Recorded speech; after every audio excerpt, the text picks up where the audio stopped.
राष्ट्रीय शिक्षा नीति एनईपी 2022 भारत की शिक्षा प्रणाली में सुधार और विकास के लिए एक महत्वपूर्ण पहल है।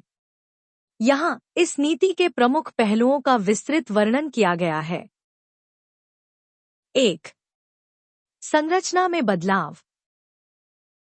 5+3+3+4 प्रणाली शिक्षा प्रणाली को अब 5-3-3-4 ढांचे में विभाजित किया गया है।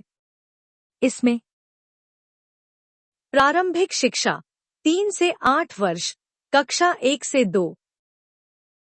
माध्यमिक शिक्षा 8 से 11 वर्ष, कक्षा 3 से 5। उच्च माध्यमिक शिक्षा 11 से 14 वर्ष, कक्षा 6 से 8। कॉलेज स्तर की शिक्षा 14 से 18 वर्ष, कक्षा 9 से 12। 2. बहुविषयक शिक्षा।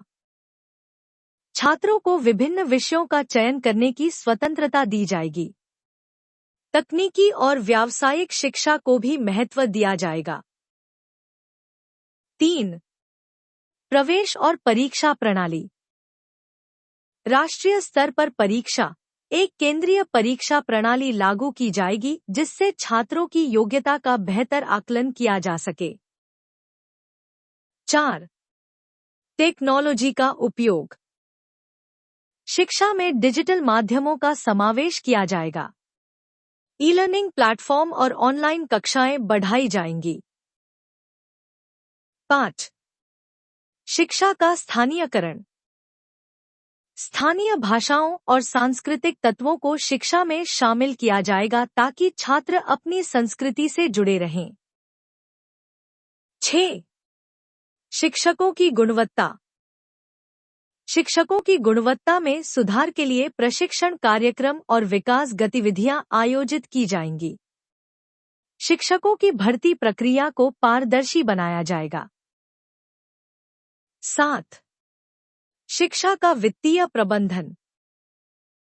सरकारी और निजी दोनों क्षेत्रों में शिक्षा के लिए अधिक वित्तीय संसाधनों की आवश्यकता पर ध्यान दिया जाएगा।